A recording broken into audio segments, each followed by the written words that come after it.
Hi friends, good morning அப்படின்னு சொல்லிட்டு சுபா வந்து 9:05க்கெல்லாம் ஷார்ப்பாக எழுந்திரிச்சு வந்தால் வருத்தப்படாத வாலிப சங்கம்னு சூப்பராக படம் காலையிலே காமெடி படம் ஓடிக்கிட்டு இருக்குங்க. அப்படியே காமெடியை பற்றிட்டே கிச்சன் வந்தால் காஃபி அத்தி வச்சிருச்சு கலையரிசி. சுடுதண்ணி ஒரு செம்பு நிறையா குடிச்சிட்டு காப்பியும் குடிச்சாச்சு. ஃப்ரிட்ஜில் இருந்த தேங்காய் பூ திருவி வச்சுருப்பாங்க, இப்போ வந்து ரெடியாக அதை எடுத்து வெளியில் வச்சாச்சுங்க. காலையிலே தேங்காய் பூ வச்சு தேங்காய் சட்னின்னு இல்லை தேங்காய் பால் புளிய போகிறேன்னு தேங்காய் பாலை மிக்சியில் போட்டு அரைச்சி சுடுதண்ணியை ஊற்றி புளிஞ்சிருச்சுங்க. 2 ஏலக்காயை தட்டி போட்டு புளிஞ்ச சூப்பராக பால் ரெடி ஆயிடுச்சு.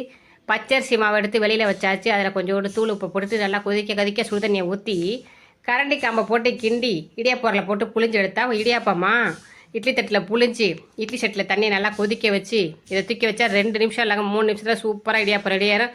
அப்படியே சூப்பராக வெந்துக்கிட்டு இருக்கையிலே ஒரு சவுண்டு என்னென்னு பார்த்தா வாஷிங் மிஷின் துணியை துவச்சிட்டு புளியறதுக்கு கலையரிசின்னு கூப்பிட்டுச்சு வாஷிங் மிஷினு. கலையரிசி போய் அதை ஸ்டார்ட் பண்ணிட்டு வந்துச்சு. சரி புளியட்டுன்ட்டு அதுக்குள்ளே இடியாப்பம் வந்துருச்சுங்க. அப்படியே எடுத்து தட்டில் கொட்டிட்டாங்க. தேங்காய் பால் இடியாப்பத்தை தான் காலை டிஃபன் சிறப்பாக முடிஞ்சிச்சு. மத்தியானம் நான்வெஜ் இல்லைன்னு வச்சுக்கோங்களேன்.